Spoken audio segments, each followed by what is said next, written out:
తాకట్టులో ఉన్న బంగారం అమ్మాలనుకునే వారి ఇన్ఫర్మేషన్ ఇస్తే దాని వాల్యుయేషన్ బట్టి మీకు కమిషన్ కూడా ఇస్తుంది గోల్డ్ హబ్. ముఖ్యమంత్రి నారా చంద్రబాబు నాయుడు గారు 5 సంవత్సరాల తర్వాత సెక్రటేరియట్కి వస్తున్నారు.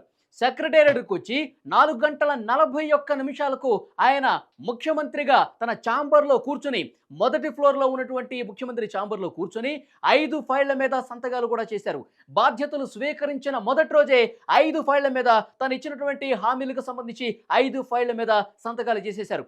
అసలు సెక్రటేరియట్కి వెళుతున్న క్రమంలో ఆయనకి జన నీరాజనం పలికిన పరిస్థితి కనిపిస్తుంది. ముఖ్యంగా అవి అమరావతికి సంబంధించిన 29 గ్రామాల మీదుగా ఆయన సెక్రటేరియట్కి వెళ్ళారు.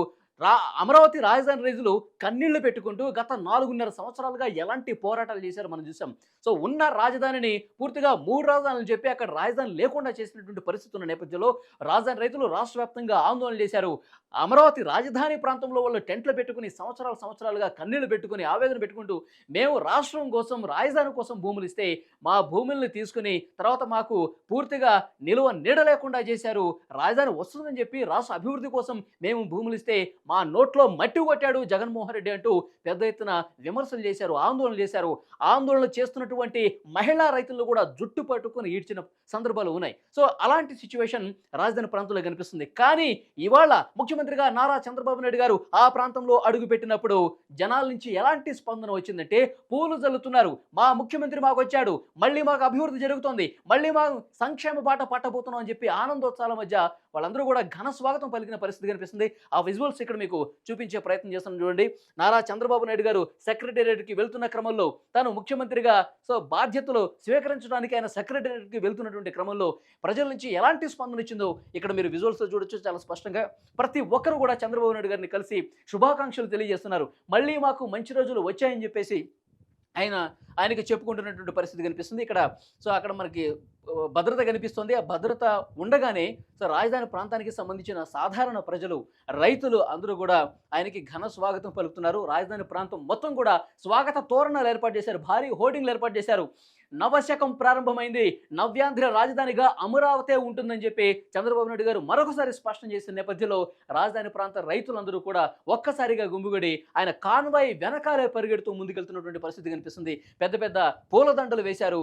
మా ముఖ్యమంత్రి నారా చంద్రబాబు నాయుడు గారు మళ్ళీ మాకు మంచి రోజులు వస్తున్నాయి, మా అమరావతి మాకు వస్తుందంటూ వాళ్ళందరూ కూడా ఆనందోత్సాహాల మధ్య ఆ కాన్వాయ్ వెంట నడుస్తున్నటువంటి సిచ్యువేషన్ మనకు కనిపిస్తుంది. ప్రతి ఒక్కరి ముఖంలో ఇక్కడ చిరునవ్వు కనిపిస్తున్నటువంటి పరిస్థితి ఇక్కడ మనం చూడొచ్చు. సో మహిళలు, వృద్ధులు, యువకులు అందరూ కూడా ఇక్కడ పచ్చకండాలు వేసుకున్నటువంటి మహిళలు కనిపిస్తున్నారు చూసారా.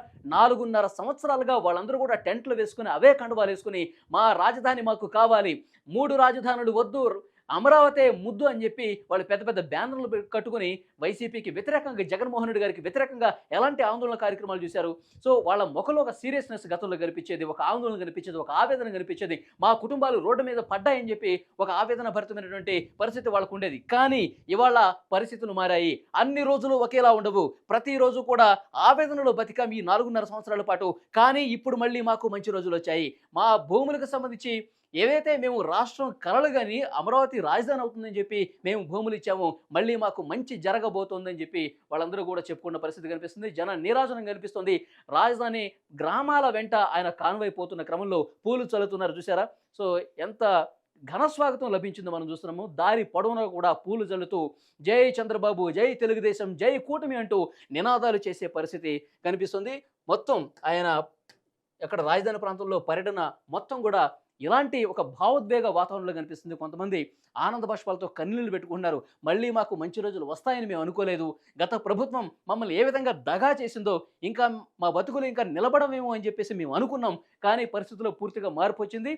ఈ ప్రభుత్వం పోయి మళ్ళీ మా ముఖ్యమంత్రి నారా చంద్రబాబు నాయుడు గారి ప్రభుత్వం వచ్చింది, కూటమి ప్రభుత్వం వచ్చింది, మళ్ళీ మా రాజధాని మాకు వస్తుందంటూ వాళ్ళ కళ్ళలో ఆనందం కనిపిస్తుంది. సో దారి పొడవున చంద్రబాబు నాయుడు గారు తన కాన్వాయ్ వేసుకుని సెక్రటేరియట్కి వెళ్లే వరకు కూడా ఇలాగే పూలు చల్లుతూ కనిపిస్తున్నటువంటి పరిస్థితి కనిపిస్తుంది. మనకు అందుతున్నటువంటి సమాచారం ప్రకారం 5 సంతకాలు చేశారు నారా చంద్రబాబు నాయుడు గారు. అంటే ఎన్నికల్లో ఏవైతే హామీలు ఇచ్చారో ఆ హామీలు ఎట్టి పరిస్థితుల్లో నెరవేరుస్తామని ఒక భరోసా కల్పించడం, వాళ్ళలో ఒక ధీమా కల్పించడానికి 5 ఫైల్స్ మీద సంతకం చేశారు. మొదటి ఫైలు మెగా డిఎస్సి. నిరుద్యోగులు అందరూ కూడా ఎప్పటి నుంచో వెయిట్ చేస్తున్నారు.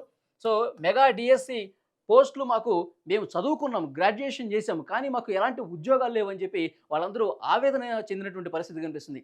గత ప్రభుత్వంలో జగన్మోహన్ రెడ్డి గారు నిరుద్యోగులు అస్సలు పట్టించుకున్న పరిస్థితులు, ఒక్క ప్రభుత్వానికి సంబంధించిన నోటిఫికేషన్ లేదు. యువతంతా కళ్ళు కాయలు కాసేలా వెయిట్ చేస్తున్నారు. 15,000 ఉపాధ్యాయ పోస్టులు ఖాళీగా ఉన్నాయి అనేక విద్యా సంస్థలు. సో ఈ పోస్టులన్నీ కూడా భర్తీ చేసేందుకు మెగా డిఎస్సి ఫైల్ మీద తొలి సంతకం పెట్టారు చంద్రబాబు నాయుడు గారు. ఇక రెండో సంతకం పెట్టింది ల్యాండ్ టైటిలింగ్ యాక్ట్. ఏదైతే ల్యాండ్ టైటిలింగ్ రద్దు చేయాలని చెప్పి పెద్ద ఎత్తున డిమాండ్ వచ్చిందో, ఈ ల్యాండ్ టైటిలింగ్ యాక్ట్ని పూర్తి స్థాయిలో మేము రద్దు చేస్తాము. వైఎస్ జగన్మోహన్ రెడ్డి సామాన్యుల భూములకి రక్షణ లేకుండా పూర్తిగా ఎవరైనా కబ్జా చేసుకుంటే సొంతంగా భూమి ఎవరైతే కలిగి ఉంటారో వాళ్ళు పూర్తిగా నష్టపోయే విధంగా ఈ ల్యాండ్ టైటిలింగ్ యాక్ట్ ఉంది అని చెప్పి ఆయన ఒక బహిరంగ సభ వేదికగా తన ప్రచారంలో జగన్మోహన్ రెడ్డి తీసుకొచ్చినటువంటి ఆ పాస్ పుస్తకాలు ఉన్నాయి కదా, ఆయన పేరు మీద ఆయన ఫేస్ పెట్టి పాస్ పుస్తకాలు తీసుకొచ్చారు. నడి రోడ్డు మీద బహిరంగ సభ వేదికగా నేను వచ్చిన వెంటనే ఈ ల్యాండ్ టైటిలింగ్ యాక్ట్ని, ఈ పాస్ పుస్తకాలని రద్దు చేస్తానంటూ వాటిని చించి పడేశారు చంద్రబాబు నాయుడు గారు. వచ్చిన వెంటనే ల్యాండ్ టైటిలింగ్ యాక్ట్ను రద్దు చేస్తాము, ఆ ఫైల్ మీద నేను సంతకం చేస్తాను, నా రెండో సంతకం ఈ రద్దు మీదే, ఈ యాక్ట్ మీదే ఉంటుందని చెప్పి చాలా స్పష్టమైన హామీ చంద్రబాబు నాయుడు గారు ఇచ్చారు. ఆ హామీని నెరవేర్చారు. ఆ ఫైల్ మీద సంతకం చేసేశారు చంద్రబాబు నాయుడు గారు. నెక్స్ట్ అసెంబ్లీ సమావేశాల్లో ఎమ్మెల్యేలు ప్రమాణ స్వీకారం చేస్తారు. ఆ వెంటనే ఈ ల్యాండ్ టైటిలింగ్ యాక్ట్ రద్దుకు సంబంధించిన బిల్లు ప్రవేశపెట్టి అసెంబ్లీలో కూడా ఆమోదం తెలపబోతున్నట్టుగా తెలుస్తుంది.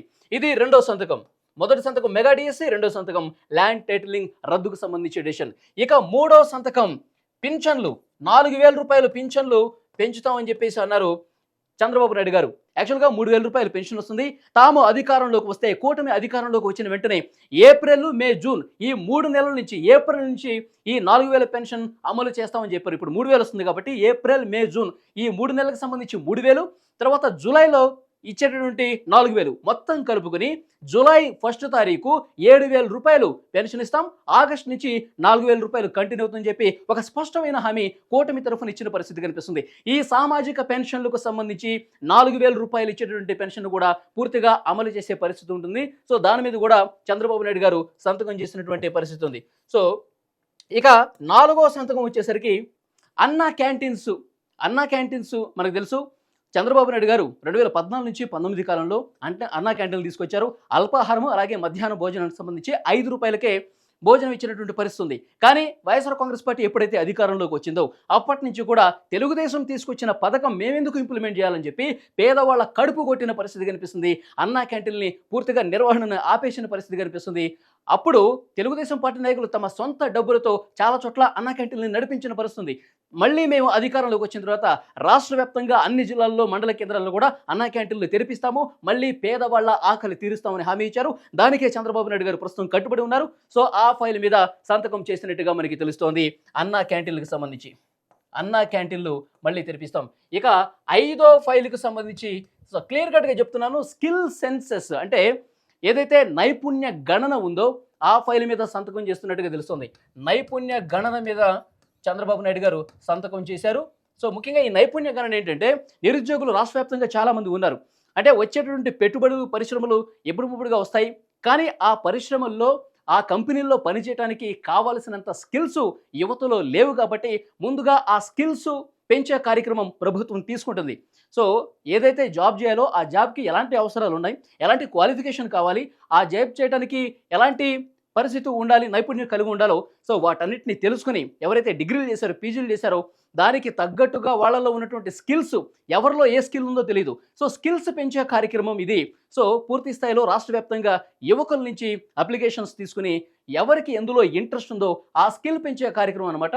ఈ ఫైల్ మీద కూడా 5వ సంతకంగా చంద్రబాబు నాయుడు గారు పెట్టిన పరిస్థితి ఉంది. సో 17 నుంచి అసెంబ్లీ సమావేశాలు జరుగుతాయి. ఈ అసెంబ్లీ సమావేశాల్లో వీటికి సంబంధించి పూర్తి స్థాయిలో చర్చ జరగబోతుంది. నారా చంద్రబాబు నాయుడు గారు బాధ్యతలు స్వీకరించిన వెంటనే మొదటి రోజే ఈ 5 ఫైళ్ల మీద సంతకాలు పెట్టిన పరిస్థితి కనిపిస్తుంది. సో ఆంధ్రప్రదేశ్ అభివృద్ధి వైపు తొలి అడుగు ఈ రోజే పడిందని చెప్పాలి. సో ఇక ముందు ఒకవైపు అభివృద్ధి చేసుకుంటూ, మరోవైపు పోలవరం ప్రాజెక్టు నిర్మించుకుంటూ, రాష్ట్ర వ్యాప్తంగా ఇలాంటి అభివృద్ధి సంక్షేమ కార్యక్రమాలు చేసుకుంటూ, ఒకవైపు అభివృద్ధి, ఒకవైపు సంక్షేమం, 2 జేడుడ్లుగా ముందుకు పోవాల్సిన అవసరం ఉందని చెప్పి నారా చంద్రబాబు నాయుడు గారు భావిస్తున్నారు. సో ఆంధ్రప్రదేశ్ ఇంకా అభివృద్ధి పరుగులు తీయబోతుందని మేధావులు కూడా చెప్తున్న పరిస్థితి ఉంది.